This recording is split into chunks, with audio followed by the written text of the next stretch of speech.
defenseless with your eyes on me. It's like I'm caught inside your endless sea, falling fast into the deep.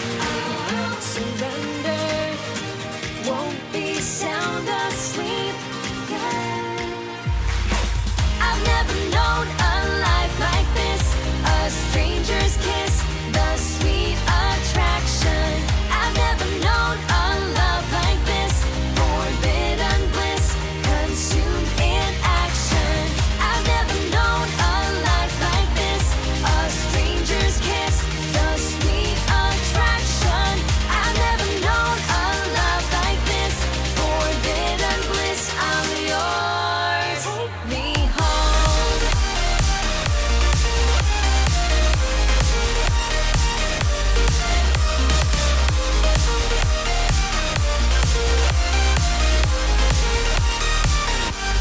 Take me home.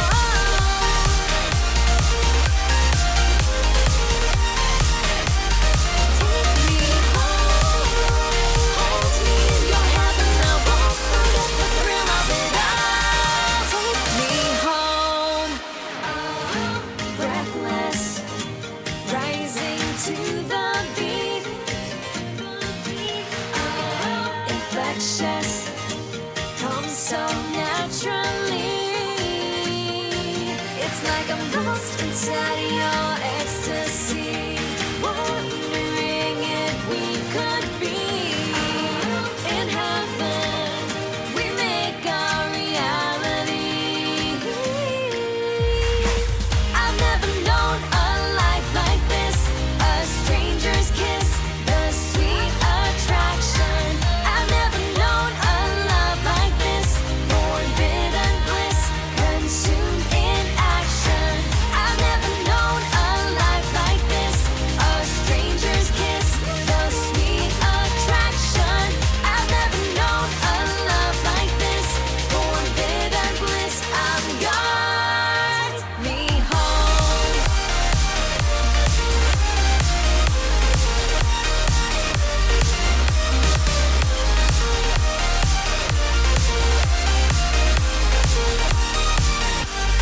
Take me home.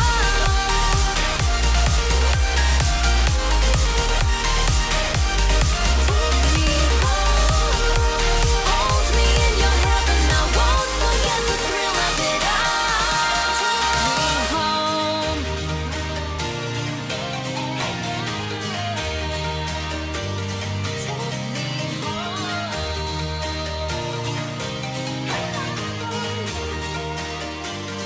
Take me home.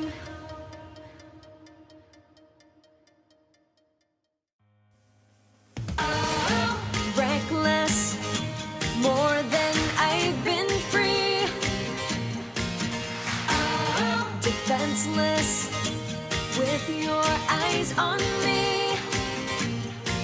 It's like I'm caught inside your endless sea, falling fast into the deep. Surrender, won't be sound asleep. Yeah. I've never known a life like this, a stranger's kiss, the sweet attraction. I've never known a love like this, forbidden bliss, consumed in action. I've never known a life like this, a stranger's kiss, the sweet attraction.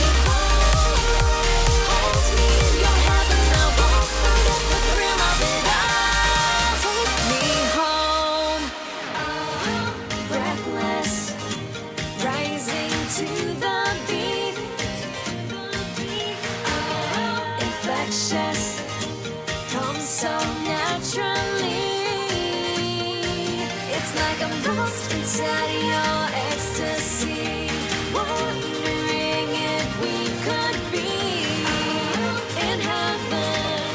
We make our reality. I've never known a life like this, a stranger's kiss, the sweet attraction. I've never known a love like this, forbidden bliss, consumed in action. I've never known a life like this, a stranger's kiss, the sweet attraction. I've never known a love. Hey everyone, how's it going? Nice to see all of you again. It's Dolltr or Claire, and we are back for 343 TV Season 2. So happy to see everyone in the chat. I'm gonna pop over again. As you can see, I look kind of different too, like in a different place. So let's check things out. We've got TWD in the chat. Hello. Hello also to you ain't Chicago. TAETRO, our wonderful creative director who has been working so hard for the release of 343 TV Season 2. We've also got Thomas running the 343 Labs YouTube account. Thank you, Thomas, as well, who's been working super hard on this too. Nacho is here. Hi, Nacho. How's it going? Hi, Scott, as well. Really happy to be back. So great to see everyone after our 2-week break. I think, was it 2 weeks? Yeah, it was 2 weeks. But it's great to be back again. Welcome to Season 2. As you can see, we've got some new graphics from a wonderful graphic designer. Thank you to our graphic designer. Thank you to everyone who has been supporting and joining in. And yay! TWD just said, almost Abe on the hardware stuff. But honestly, like Abe's gonna be doing lots of really cool stuff on Fridays anyway, so tune into Abe. But yeah, so maybe just to walk everyone through what 343 TV is, especially if maybe you're tuning in for the first time and you weren't tuning into Season 1. But 343 TV is daily programming for electronic music and music tech related topics by 343 Labs. And we are a school that's based in Manhattan and Berlin. So we've got a New York side. We've also got a Berlin side that's currently being spearheaded by our co-founder Max, who is over in Berlin. But we also do a lot of online programming. And to be honest, we started this because of the entire pandemic, but it's been so wonderful to be able to continue connecting with our community. And all of the people that you see presenting will be part of the 343 Labs community too. And we're all instructors. So for example, myself, I'm an Ableton Certified Trainer, and at 343 Labs, I focus a lot on the Ableton Live related programming, also related to a lot of stuff that we do on live performance, but which is obviously happening a little bit less now, but it's okay, we're still pushing through. And also a lot of the youth programming. We're super excited to announce the 343 Youth Academy is up and running for the fall semester, and it's an after-school program that you can find out more about by heading over to our website. Also wanted to say, and thank you, Thomas, for reminding me about this a little bit earlier on, but we are having a giveaway today, so please stay until the end. Thomas is also going to be sharing a bit more info about the giveaway, but we're going to be doing some weekly giveaways for Season 2, and we're going to start off with a giveaway from us at 343 Labs, so maybe I'll speak a bit more about that later on. But just going to also say hi again to, I think we have Jeff B again in the chat. Hey to Jonathan Rodriguez, nice to see you. Andrew, hey again, nice to see all of you as well, especially some repeat offenders in the nicest way possible, of course, from Season 1. So if you've tuned into my Monday show previously on Season 1 of 343 Labs, 343 TV, we did a lot of things related to Ableton Live. So we're going to keep that going. This is going to be tips and tricks for things that you can do related to Ableton Live in general, but also maybe some individual like dull tricks that that happen over here. So yeah, nice to see everyone again. Today we're going to focus in a lot on, not a lot, well, I guess a lot since it's the main topic, on building drum racks and what it means to customize drum racks when you're performing or when you're producing even. There are so many ways that you can use drum racks. I almost feel like it's a little bit of, the name drum rack kind of makes you obviously think automatically of drums, and really that is where the term originates, but there's so many other ways that you could go about using drum racks. So that's what we're going to kind of explore today. I've got Push pulled up over here, and I'm not going to show it to you for now, at least, just because I want to focus more on the specific ways that you can use drum racks within Live, not necessarily with hardware. But let's take a look at Live. So over here, I've got Ableton Live in front of me, excited to pull it up again. Let's go ahead and start by loading up a drum rack on Live. So I'm going to head over to the browser that's on the left-hand side of Live, and let's head over to the drums category. Now, interestingly enough, when you open the drums category or when you click on it in the browser, the first thing that you see is a drum rack. But let's actually see what happens when I click on this drum rack and I load it up onto an empty MIDI track. You'll notice that it pulls up an empty drum rack, so there's absolutely nothing in here. It's completely empty. But if I click on any of these other sounds in Live below that, let's see what we can take a look at over here. Cool. So anytime you do like a single click on a drum rack or a drum kit that's in the browser, you should get a preview of a sound, and that kind of gives you a little bit of insight into what exactly the sound could sound like if you decided to move forward with choosing it and selecting it. So let's go ahead and let's see if we can take a suggestion from the chat. So if anyone in the chat has an idea for maybe some kind of drum kit sound that you think we should pull up, go ahead and do that. Type it into the YouTube chat, and I'd love to hear from you specifically about that. So yeah, go ahead and type that in. I'll wait for a suggestion. But in the meantime, I wanted to speak about a couple of different ways that you could have drum racks. So of course, you have an empty drum rack. That's one thing that you could do. Some of the drum racks that you'll find in Live by default will have 16 pads. So for example, if I click on this, let's do this 909 flavor kit. If I click and drag this into the empty space in Live, it'll automatically pull up a track for me. And I see that, okay, I have 16 drum cells. Each of these little boxes in the drum rack is called a drum rack cell. And so if I try to preview them, that's also very loud. So I'm going to just drag the volume knob and decrease that a little bit. I'll be able to hear all of the different kinds of sounds that are in the rack itself. So that's a 16-cell drum rack. Some of these, though, have 64 in them. And usually if they do have 64, they might say that they do. For example, 64-pad kit jazz. Cool. Sometimes it's just like completely dedicated to a specific kind of drum sound. But yeah, let's go for 64 pads Penelope kit. So let's click and drag that. And now when we have it loaded up, and it might take a while to load up too because it's a little larger, you'll see an automatic difference. And I like to draw your attention to the section of the drum rack itself over here that shows you the different cells. So if we directly compare the 909 flavor kit versus the 64-pad drum rack, you'll notice that the 64-pad drum rack has a bunch of more colored white little cells on the left, and that's because there's 64 different kinds of drum sounds on 64 individual pads. So 16 times 4, and this is maybe where the math comes in of being an electronic musician. We always joke about how like music and math are always, having either tension or some kind of thing between them. But we've got a 64-pad drum rack, and that's going to be 4 times the number of pads that a 16-pad drum rack has. So 4 times 16, you'll get 64. So that's how we see different kinds of sounds over here. For example, in this 64-pad drum rack, I have a couple of other different options, and then I have the more traditional options on the very first selection that I have. So things like kicks, rim shots, claps, snares, hi-hats, so on and so forth. We just noticed, I just noticed some, TWD, show the 606 some love. Yeah, let's totally go for that. So let's choose like a 606 kit. I love 606 too. Let's do the 606 Excalibur kit and pull it up on our 16 pad.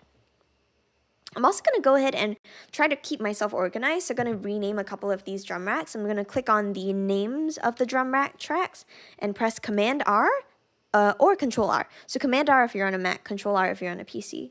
And this will let you rename it. So this is going to be empty.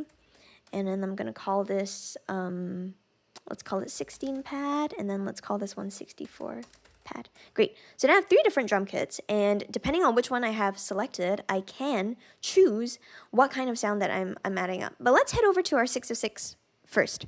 So I've got all these different kinds of sounds, and I'm using Push to listen through a little bit of that. But let's go ahead and program some drum rack patterns. So before I even do that, I'd love to hear some suggestions as well from the chat about maybe a tempo. So any number, let's do any number between, usually I ask for any number between 20 to 999, since those are like the lower and upper limits of tempos in live. But let's do something maybe a little bit more friendly. Maybe let's do anything between 70 to 160. If anyone wants to give to 180, so 70 to 180. Any suggestions for some kind of tempo? And that'll probably also help us define a little bit of the genres that we're doing. So let's go ahead and get some suggestions for any kind of tempo between 60 to 180. And whoops, I just bumped my arm. That's okay. Cool. 60 to 180. Cool. 148. Thank you, Zenclef. Let's type that into the upper left-hand corner of live. That lets us choose the specific tempo. So now if I turn on the metronome in live and I press play, we get a reference. That's our 148. So let's start programming in some drum stuff. Ooh, fly. I just double-clicked in an empty clip slot in live, and that has ended up creating a new kind of drum clip. Ooh, maybe we can sample that fly later. Maybe that might be fun. But now I can click on this clip, and let's put in some kicks. Let's also make this a 2-bar loop.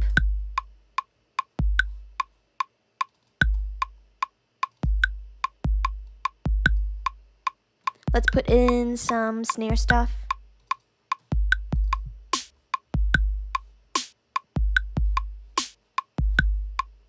Let's also do some hi-hats. For this, I'm going to turn on my draw mode and put these in. Great. Now let's take a couple of these hi-hats, take them away, substitute them with like open hi-hats.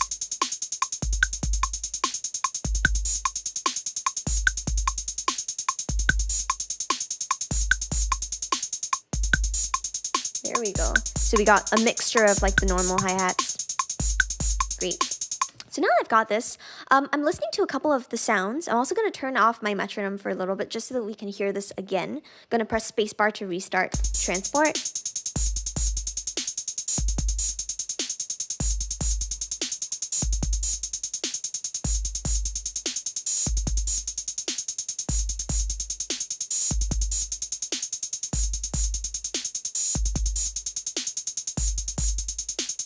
Cool. So just clicking also to kind of add different MIDI notes and take them out. Now I'm thinking about this drum rack a lot, and yes, it has a very classic sort of 606 sound. But what if I wanted to maybe try experimenting with different kinds of sounds? For example, this open hi-hat, pretty long. I'm wondering what would happen if maybe we swapped it out for some kind of other open hi-hat. Like what if I wanted to make this maybe a hybrid 606 and 808 kit? I'm kind of craving that 808 open hi-hat sound. So when I click on this drum rack cell, or rather when I hover over it, one thing that you'll notice is that this little tiny icon that's pretty circular, that has like I always struggle to describe this, but it looks like two arrows that are kind of pointing to each other in a cycle. It reminds me a little bit of a recycling sign in a way, except instead of being a triangle, it's a circle instead. Let's go ahead and click on that. Now, we're going to enter something that's called hot swap mode, and this is really useful for being able to customize your drum racks, especially if you're looking for specific types of sounds to swap out. For example, in this case, I had my hi-hat open selected. So when I've activated hot swap mode, which I can also get to by pressing the letter Q, that's also going to get you there. What I can do is choose a different kind of open hi-hat sound. So let's say I had the original open hi-hat sounding a little like this. Maybe I want something a little less aggressive. So let's go ahead and choose some of these, or rather preview them. And what I'm doing now is I'm using my up and down arrow keys on my computer keyboard. So let's scroll down. Actually, this open hi-hat's kind of cool. It's a little bit of a hybridish sort of electronic synth sound almost. So once I've got that, and I like to select that, now let's listen to this. I've just double-clicked on that particular sound, and it's immediately been swapped out. So now I got this. pretty neat.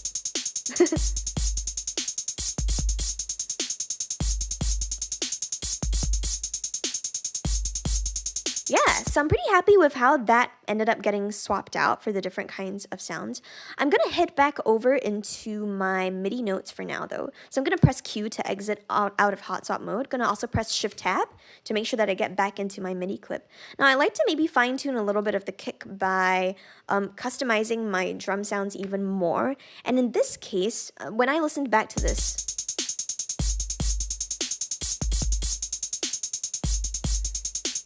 the hi-hats truly do seem just a tiny bit overpowering, and particularly because, you know, the kick itself is a lower frequency and naturally our human ears are more attuned towards frequencies that are higher. So I'm going to go ahead and hit back over into my drum rack, but going to further customize the drum sounds by working with their individual volumes at a sample level. So for example, when I hit into this kick drum simpler over here and I kick on the drum cell, I notice that my volume is minus 12.8 decibels for the particular sample itself. So what I'm going to do is click on its volume over here on the bottom right and drag it up so that maybe we're coming in around maybe minus 5 decibels instead, and we can always do a comparison. So let's play this back. Yeah, so now we're hearing a stronger kick drum. Let's organize the hi-hat a bit more.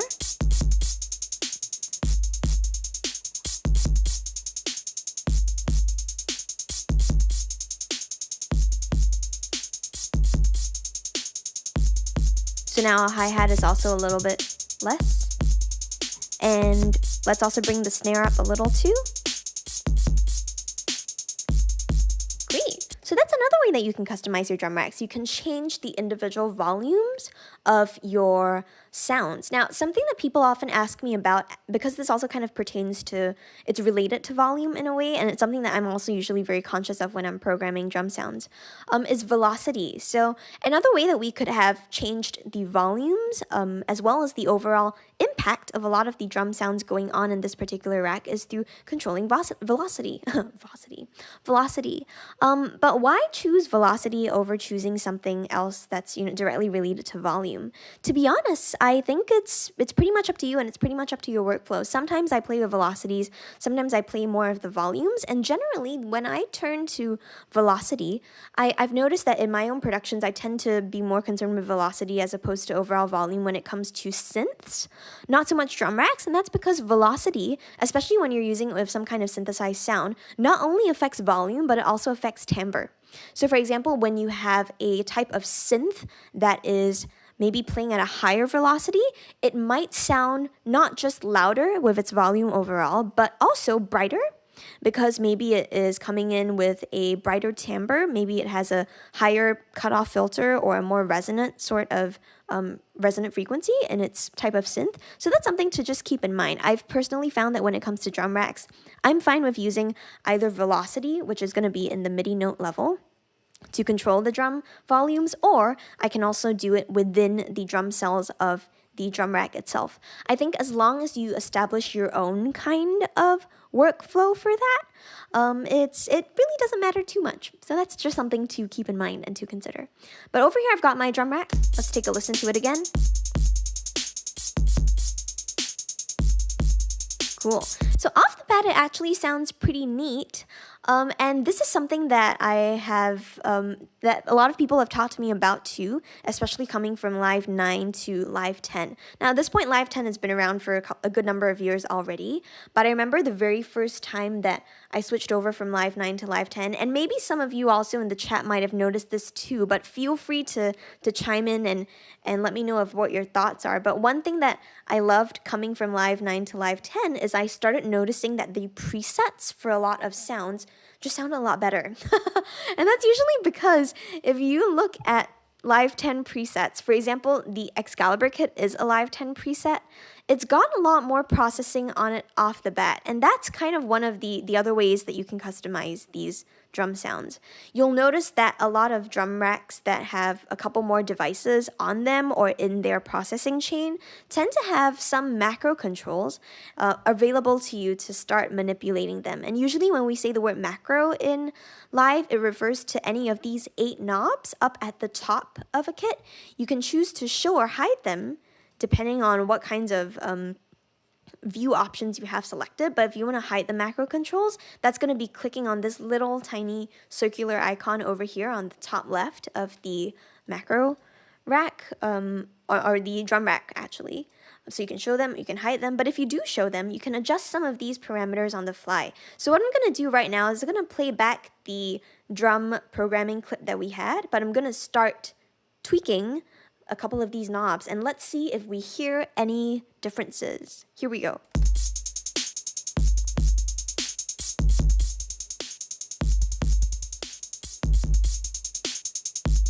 So that was something called squash. Here is filter.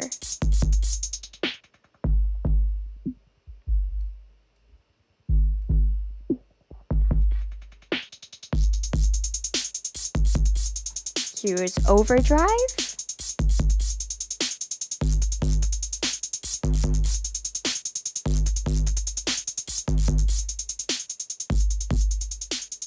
Saturate.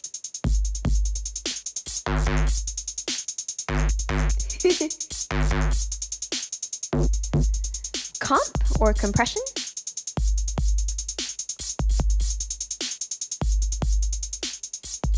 You've got delay also.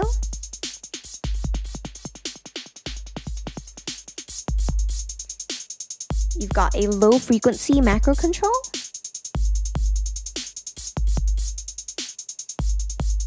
And a high frequency control.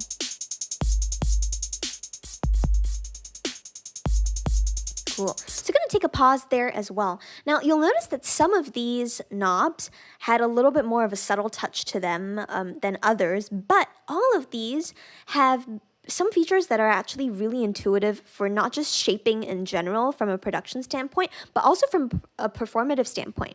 Like I can almost imagine yourself, like if you're working on some kind of drum groove being faded in, instead of just doing a normal sort of volume fade, you could almost do a creative sort of filter in. So maybe starting off a drum performance like this, just the low frequencies, and then bringing them in.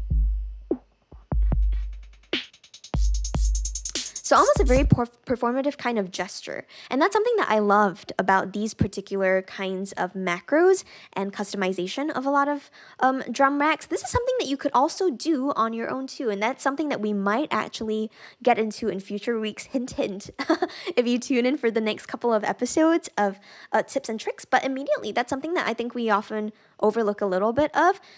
Just heading over to these knobs and tweaking them is a really great way of customizing your own drum racks too. And in this case, I'm going to let this loop play a little bit, but I'm going to move a couple of these features so that I can control them as well. So here we go. Maybe let's put a bit more high frequency stuff into this. Maybe a bit more compression. Tiny bit of overdrive. A bit more saturate, which kind of affects the snare and the kick a little more. Or maybe no saturation actually. Yeah, let's not saturate that for now. Great. So I'm pretty happy with this drum rack that I've ended up, customizing and figuring out how to do. Now, one thing else that I feel like a lot of people forget sometimes is that whenever you're looking at any kind of rack, so it could be a drum rack, it could also be an instrument rack, it could also be an audio effects rack, there are 3 little buttons at the side of these racks that are going to let you customize the view of the rack itself. So one of them I already mentioned to you, that's going to be the macro knobs button that you can show or hide the macro controls for. So you can either pop them out, pop up the 8 ones, or you can also close them up too. Now I'll show you a little bit of these other 2 ones that maybe might be a little bit more insightful when you're taking a look and diving into exactly what a rack has. The second one that I use more often than people would expect is this over here, which is something that's called the chain list. This is going to let you show or hide the specific chains in an instrument. And in this case, you can see that in the main rack itself, we've got a single chain for the kit which is the overall Excalibur kit. But if you go into that chain, check this out. I'm going to click on the chain list circle over here, and we see the individual chains for cells. And now, if I play this clip back, you can even see the individual chains kind of lighting up. So take a look at this. So I've got my kick, I've got my snare, and I've even got my hats in here. And from here, you could also control the volumes too. So that's something that you can further customize your drum racks in as well. You can even control things like panning. So if I want to have my hi-hat on one side, now I've got this on my left, and I've got my open hi-hat on the right. Whoops, there we go. Now, if you happen to be listening to the stream with headphones, maybe you can hear this a bit more clearly. It's like on the left and the right ears. So that's another way that you can start customizing your drum racks. You can kind of dive deep in and start doing a lot of things that are related to more micro levels of programming. So for example, things like adding in kinds of panning or adding in volume control. You could even do specific processing to a particular chain of the drum rack. And let's go ahead and do that. So for example, I've got my hi-hats. And generally one thing that I like to do for hi-hats is maybe put a little bit more, say, reverb on them. So I could do this in a couple of different ways, but off the top of my head, I could go ahead and put on a reverb device onto the individual chain of the hi-hat. So let's go ahead and do that. I think maybe I'll try that for the open hi-hat. So the one that's like on the right side of my ear. And let's head over to the reverb audio effect, and I'm just going to click and drag and drop it onto the chain. And now it pops up over here. So if you listen out for the reverb, not the reverb, if you listen out for the open hi-hat specifically, you'll be able to hear me control the reverb on it. So check this out. So a lot of reverb. Let's also make it panned less. And then we can control the dry wet of the reverb. And it's not affecting anything else on the rack itself. It's just specific to that hi-hat sound, which I kind of like. So it's just got like that tiny bit more of a burst of sound. Great. And you know what? Now that I've got this, let's also EQ this hi-hat a little bit too. I like how it's pretty gritty, but let's drop an EQ onto it. Let's grab EQ8 and let's put an EQ on the hi-hat. And that's because when I was listening out to the reverb, it seemed like there was still quite a lot of low end on the hi-hat. And generally what I like to do is mix the hi-hat a little bit so that it has more of the high end pronounced and less of the low end. There we go. So yeah, I'm pretty happy with that right now. As far as effects go too though, I might want to see if I can maybe add some sort of MIDI effect to the closed hi-hat instead. So let's see if we can give this a shot. I'm gonna head over to the velocity presets over here, and there's a really lovely preset that I like to use to add a little bit more variation to things. So let's put it on the closed hi-hat. This is something called add some random, and instead of having that very steady type of closed hi-hat, which honestly there was nothing wrong with, sometimes I like adding a little bit of randomness to give it some more variation. So now the closed hi-hat, which is on the left hand side, is going to have a little bit more variation in the velocity. So it's not super robotic, but there's a little bit of up and down movement to it. We can also make this a little louder.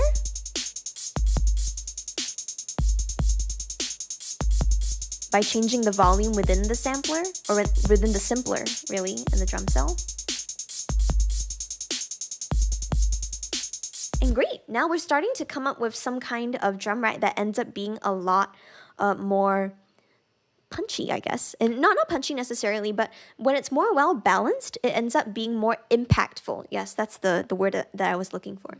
I feel like a lot of the time, the difference between having a drum rack or a group of drum sounds that sounds effective is having it be not necessarily like, compressed a lot, but well balanced. I feel like we forget or we overlook sometimes the importance of volumes in general, but that's always a really good starting point. So yeah, a well balanced mix is often the great way to start off having some kind of well balanced drums.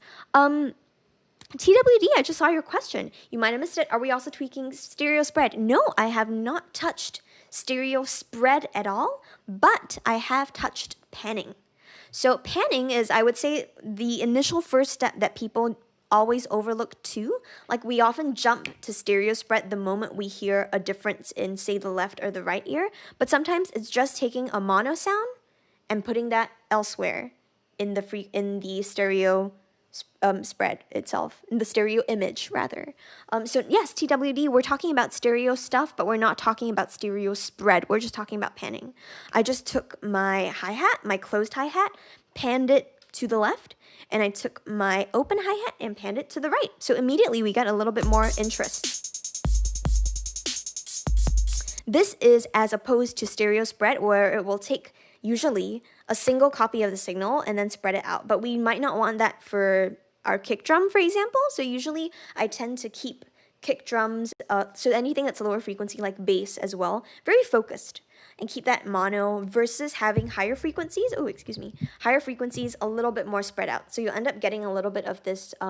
I joke about how it's like a cocktail glass shape. So you'll have your higher frequency spread out, but anything that is a low frequency, like a bass drum or a kick or a bass sound, is generally kept a lot more focused. So I hope that answers your question, TWT. And anyone else, if you do have questions, feel free to put it in the YouTube chat. Happy to touch on anything that you might ask related to today's topic. And also, to that end, before I continue the next part of what I'd like to do, to more customization of drum racks, I'd love to get a suggestion for some kind of key in the YouTube chat. So if you'd like to suggest a key in the YouTube chat, everyone, could be any kind of key.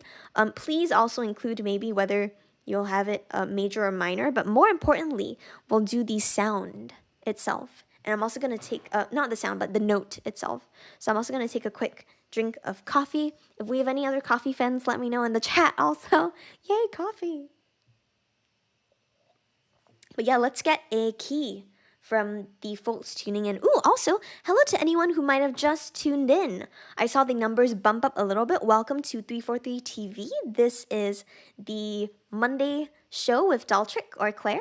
It's tips and tricks, and we cover things related to Ableton Live. And thank you, Thomas. Also, I just noticed that Thomas put in some information about some giveaway things that we're doing today. We've got a $300 voucher to any for any 343 Labs products, so it could be things like classes with us. I'm also teaching a couple of classes too. And I'm really excited to be doing more things later this semester. We've also got some exciting other things lined up for the rest of the 343 Season 2 run. So super excited for that too. Yeah, coffee in the chat. Yay, Zen Club, coffee, TAETRO, coffee, Rollerate, coffee. Cheers to everyone. And welcome back, Rollerate. Nice to see you again. Ooh, I saw a couple of suggestions as well. Thank you to Zen Club for the F minor. Since we took 148 from you, Zen Club, I hope you don't mind if we take the key from Jonathan. Jonathan, thank you for C sharp minor. So let's go ahead and do, let's zone in on C sharp. One thing I also like to do a lot for my drums is put something on it called drum bus. Drum bus is an audio effect that came out with Live 10. It's a really wonderful device. Interestingly enough, you don't have to use it only with a drum rack, but in this case we will. And that's because I usually like putting drum bus onto drum racks and tuning the lower frequencies to a specific note. So for example, I usually tune it to the key. In this case, if we're doing C sharp as suggested by Jonathan, let's go ahead and take a look at the drum bus itself over here. So one thing you'll notice is that we've got a bunch of controls like drive, boom, damp, transient, all of these things. I'm not going to go too in depth right now. I feel like I could almost do an entire hour on drum bus and the tons of ways that you could use it. But one thing that I do off the bat is do a little bit of boom control, especially if I'm doing anything that's hip hop based, because you really want that well carved out low end. So let's go ahead and try doing this. I'm going to lower the drive on drum bus the most important feature that I want to tune into right now is this third column over here that has a couple of parameters that I'd like to go into. We've got boom, we've got frequency, and we've got decay.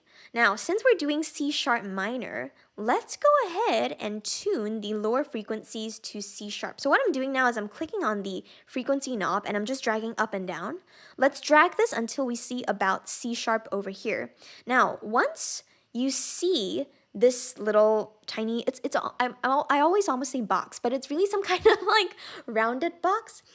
Does anyone know like the actual proper name for that as well? Like what's the name of a geometric shape that looks like a box but has rounded corners? I feel like I used to know the name for this, but now I don't. So if anyone knows it, please put that in the chat and I'll head over there. But yeah, so I've got this rounded box over here, and right now it says C sharp 0 plus. Well, let's see what happens if I click on this. Once I click on that, you'll notice that the tuning itself on the frequency knob has changed to 34.6, and that's because that's the exact frequency of the note C sharp 0 when we're talking about specific frequencies. Now I'm going to be able to tune my drums to this particular frequency, and also I accidentally pulled this drum rack onto my empty drum track, but I want to make sure that it's pulled up on the 16 pad. Yeah, great. Cool. So now let's take a listen and let's see what happens if I bring up the boom on this. So here we go.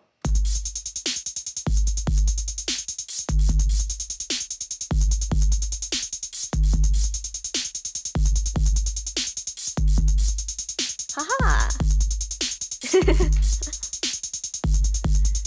So here's before and here's after. We've now got a change in the envelope of the lower frequencies. So that's something else that I like to also help to put on my drum racks to give them a little bit of assistance, give them a little bit more oomph, and another way that you can customize your own drum racks too.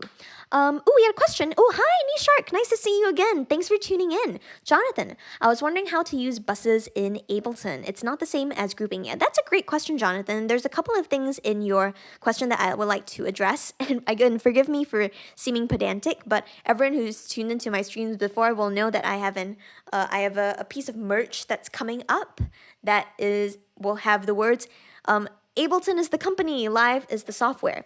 So yeah, buses in Live, it's a little bit of a tricky topic because if you think about it, there isn't actually anything that is formally called a bus in Live, even though the term bus is very much used in other pieces of software. Say things like Logic. Logic, you have something that is properly called a bus. In Pro Tools, usually we tend to call it an aux, so it's a little bit different. In Bitwig, it's also a little bit different too. But in Live, the term bus could refer to a couple of different things. Off the bat, maybe it could refer to drum bus, which in this case is the device itself. It's a type of audio effect. It could also refer to the use of a send and return in Live. So usually in audio terminology, when we're talking about busing something, we're really thinking about sending it down its own pathway to another thing. And I like to refer to it almost as like a little connecting tube that you're kind of sending off. If we think about maybe a road, I almost think of a bus being a fork in the road. You can choose to send some amount of a certain thing down that road if you want it to go there.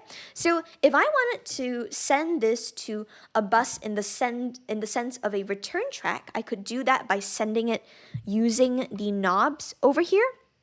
So on this drum, on this current 16 pad drum rack track, for example, if I wanted to send this to a reverb bus, quote unquote reverb bus, I can do this by, first of all, exposing my return tracks by clicking on this button over here. And now I'm going to make my drums more reverberant by sending them there.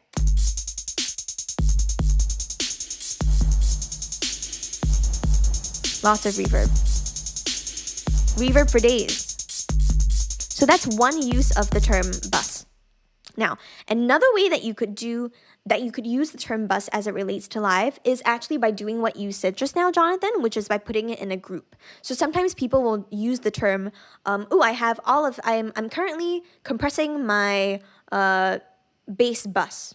And all that they mean by that is that they're sending the audio from a group of tracks collectively to another track or to a group, and then they are treating that as normal. So for example, if I had these 3 drum tracks over here, I can select all of them, and I can press Command G or Control G. Command G if you're on a Mac, Control G if you're on a PC, and you can put them into a group, and that's something that you would also call a bus sometimes. So now I have, ironically enough, I have a drum bus, or I have a bus of drums. So then I could call this drum bus. It's a little confusing since the device itself is also called drum bus. So maybe I'll just call this drums. I'll call this drums bus. How about that? That's our compromise. And then I can process this entire bus, and that's what we call bus processing, or master bus compression and stuff like that. That's usually places where you would find the terminology. And people who have tuned into my streams before know that I'm a little bit of a nut for terminology stuff, and that's just because like it's I find it so useful to be able to call things by the right name, especially if you're ever looking something up in the manual. Like if I wanted to keep calling these buses, sure, in audio terminology it might be right, but if I ever wanted to look something up in the live manual, I probably wouldn't find what I was looking for.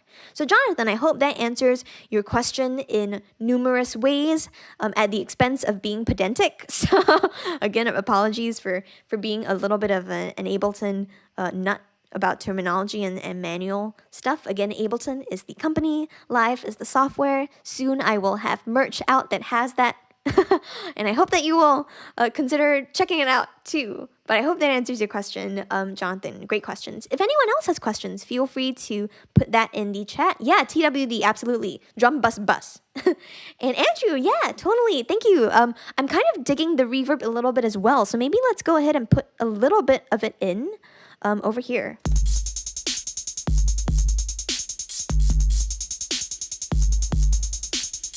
So just on the cusp of being like, you know, a little bit washy. Especially when that snare hits, you can hear the tail of that. Great. So in the last 15 minutes, I'm going to kind of expound a little bit on more ways of customization, but maybe in like shorter ways of doing this. So let's go ahead and just to start off with, maybe create a new drum clip over here, and this time I'm in my 64 pad mode.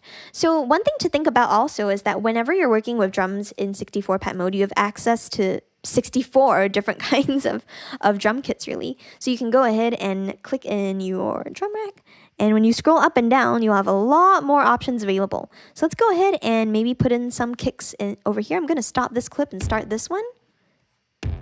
We've got a drum. Maybe this time let's do some kind of like down tempo-y sort of thing.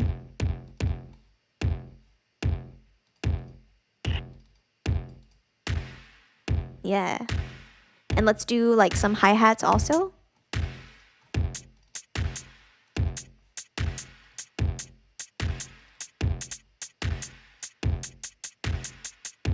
Duplicate the loop, make it longer.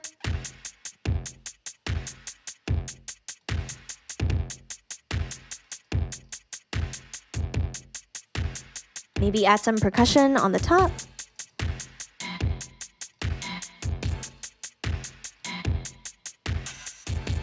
I should also mention that everything I'm doing right now is on the fly, which I think is, and maybe I'll take a pause here. I won't speak over the drum beat. But one of the best ways to kind of do different kinds of elements I've found is to just experiment and click around.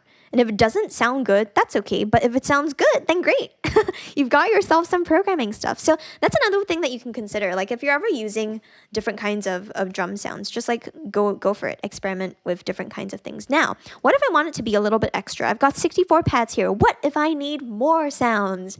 I can also further customize my drum rack by just putting in different kinds of sounds. So let's go ahead and do this. For example, I've got these 64 pads over here in my 64 pad drum sound. Maybe I want to add in some more samples. So this is another great way to be able to customize your racks. In any empty drum clip slot, you can put in additional sounds too. So let's go ahead and maybe look for some samples.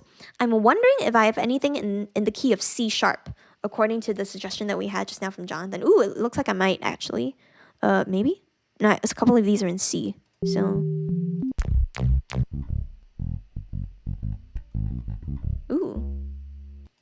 Ooh, ooh, that's actually pretty neat. So maybe I want this to be a part of my new drum rack. I just clicked the sample and I dragged and dropped it into my drum rack. And now on the 64 pads, you'll see that, yes, I have my main drum rack, so the 4 times 16 sets of them, but I also have an extra tiny little button over here that it corresponds to this C# piece over here. So that's another way that you can start adding more elements to your drum rack. And let's go ahead and maybe put a couple of these instances over here, maybe adding some sounds just to see how this could potentially sound. So now we got this.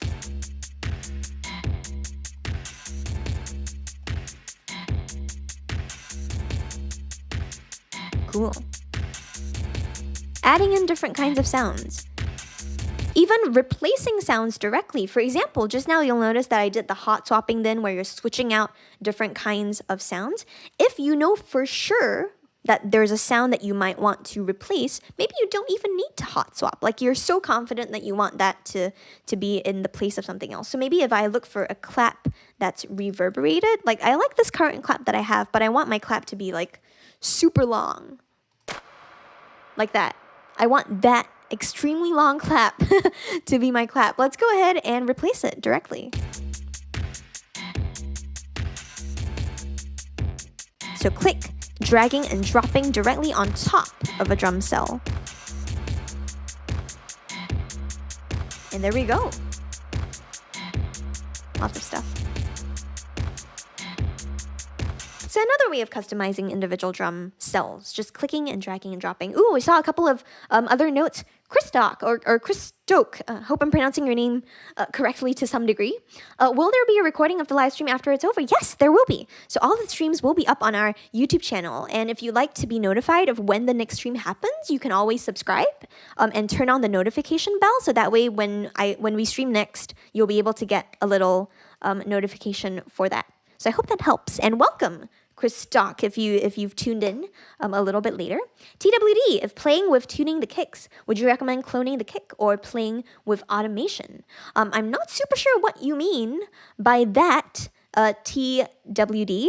So if you could elaborate a little bit, because there's a few ways that your question could be interpreted. So I'd love to make sure that I'm getting the question right before answering that. And yes, thank you, Thomas, for putting in info about how there will be stuff played back too. From Kenneth, hi. How do you modify the C# sound so it goes up or down the scale? That's a great question. So if you're working within a drum rack, each of these little drum rack cells over here is going to allow you to transpose the sound of this. So for example, if I am just playing this sound back, so just playing the C# over here, I can make this a little higher in pitch by clicking on this knob and dragging it up, or I can make it lower in pitch also by dragging it down. So check this out. Now I've got a much lower sort of sound. Now I've got a higher sound over here. That said, if I were trying to tune things generally, and this is just my personal workflow as me, I would honestly have it in a separate track and I would just load it up on a simpler instead. That would usually be really helpful as opposed to having it in a drum rack, because for a drum rack you can only have one particular simpler per track, one particular sound per track. So if you don't want to, keep changing this transposition, I would suggest having it on a totally different track and more having it function as an instrument on its own rather than something within the context of a drum rack too. So I hope that helps you, Kenneth. And Jonathan, would it be possible to add the videos to the tips and tricks playlist? Oh, yeah. So that might be a question maybe because I don't actually run the YouTube channel, but Thomas, if we could maybe get that going, that would be awesome. Everyone, please also give Thomas a bunch of claps in the chat because he's always helping us sort out all of like the back end stuff, and he's an amazing musician as well. So go ahead and check out his stuff. He's at TSoulBeats on Instagram. But yeah, thank you.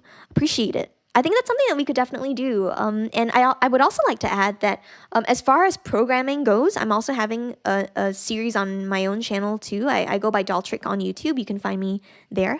And I do daily programming too. Well, not so much daily programming like this, but it's more just like a little video series. I started doing it for a couple of my students as we enter the new semester of the school year to figure out little tips and tricks every day that you can use to work a little bit with live. Oh my goodness, it is Kid Blast Sound System.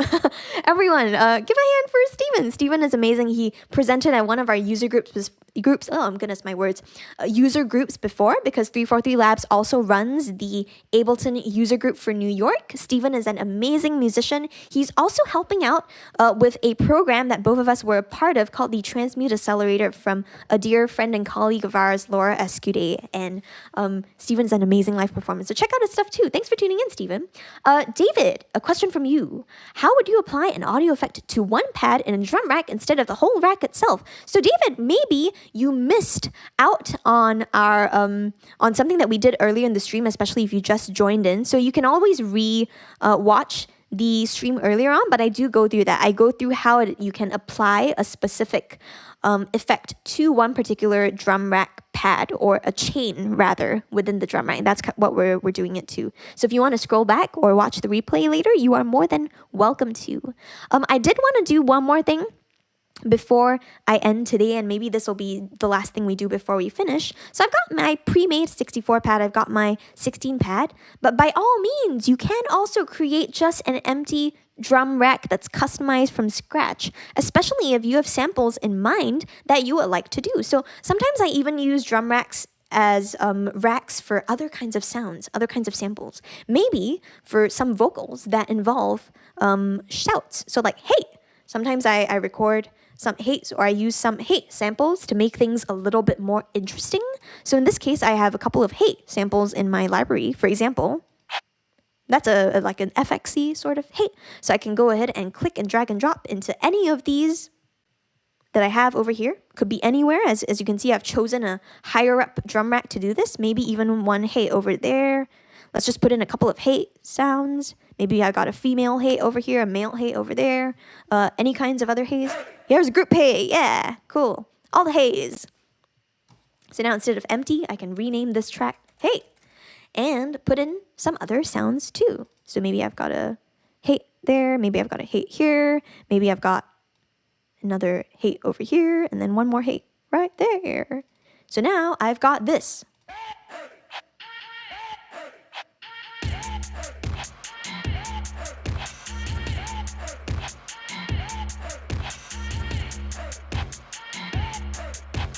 Yeah, let's do...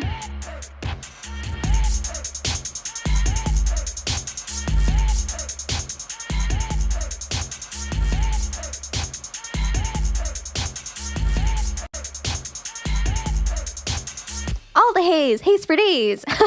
But thanks so much, everyone, for tuning in. We are coming to the end of today's episode, and I have an exciting announcement for the winner of today's giveaway.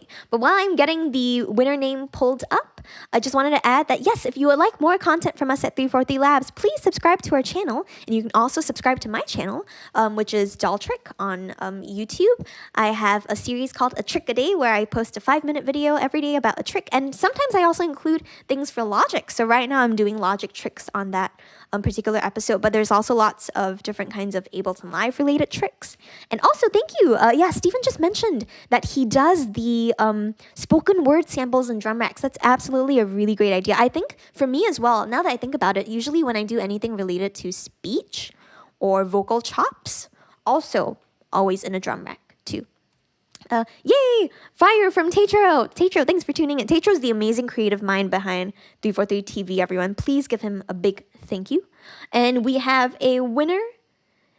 Let's see if we have this person in the chat. If you are in the chat, Jeffrey Almonte, you have won our $300 gift card to 343 Labs and getting a course with us. Jeffrey, if you are in the chat. Hello, hello, hello. Jeffrey in the chat. Not sure if Jeffrey's in the chat, but if you are in the chat, Jeffrey, congratulations. Yeah, you have won our voucher. Yay, claps for Jeffrey. A question from, no problem. Thank you, Roller8. Thank you, Kenneth, for tuning in too. Thank you, Stephen, for dropping by. Mike Huckbane, some link where you can download voices for free to use for my tracks. Well, here's a suggestion, Mike. I'm actually going to cover this in future episodes of tips and tricks in future weeks, but how about recording yourself? that's a really great way to use voices. And the good thing about doing that is no one else is going to have your voice. So I hope you consider that. Otherwise, I will be speaking about different ways that you can get things from the internet and a couple of different sources where you have free, royalty-free samples. It's not just about things that are free, because sometimes things that are free and that are given away, you still don't own them. So it's about the royalty-free part, really, and the way that you can use them in different ways. Yay, Jeffrey! Jeffrey's in the chat. Congratulations to Jeffrey. Yay! $300 of gift things for you from 343 Labs. We will be in touch. I believe someone from the 343 Labs team will be in touch with you directly for that. But congratulations. We hope that you're able to use our voucher however you please. And yes, thank you so much again, everyone, for tuning in. Let's listen to our little beat again. Maybe we'll use this to fade out in a way of if I head back over here to live. Let's take us out with this. Yay! So please tune in next week again, everyone, for some Monday action with Ableton Live. We've got some tips and tricks. My name's dolltr. I also go by Claire when I'm teaching. I keep my artist and my teaching stuff pretty separate. So it's Claire from 343 Labs. Thanks for tuning in, everyone, and see you next week.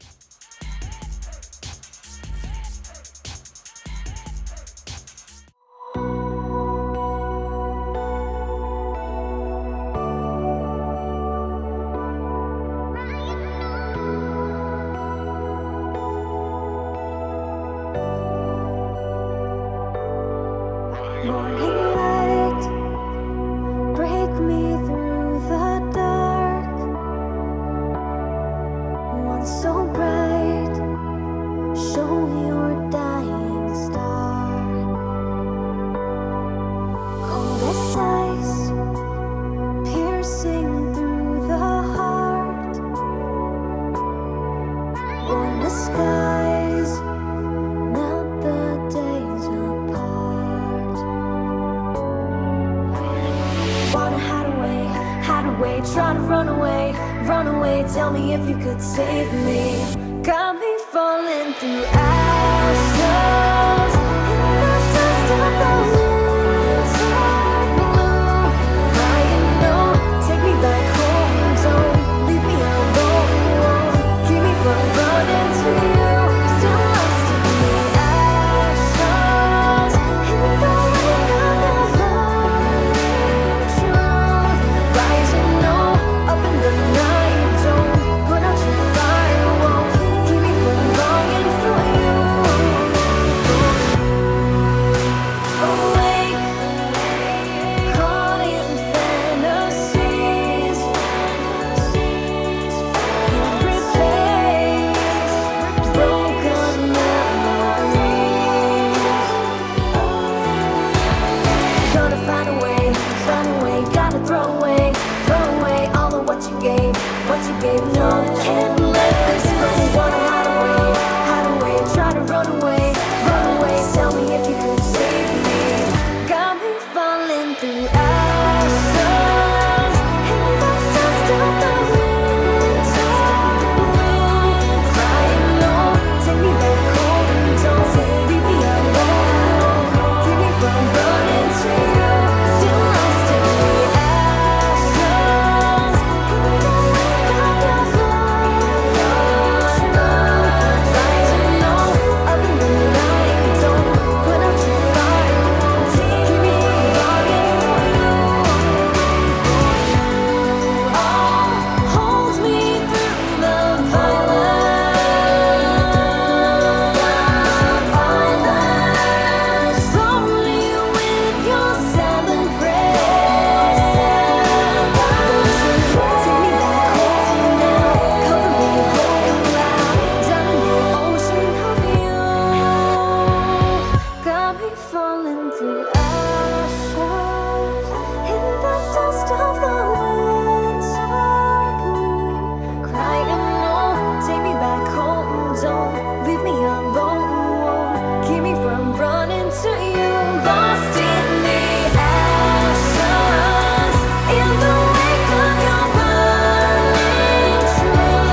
one so bright. Show your dying star. Cold as ice, piercing through the heart. Warm the skies, melt the days apart. Wanna hide away, try to run away. Tell me if you could save me. Got me falling through ashes in the dust of the winter blue. Crying no, take me back home. Don't leave me alone. Keep me from running to you. Still lost in the ashes in the wake of the burning truth. Rising no, up in the night.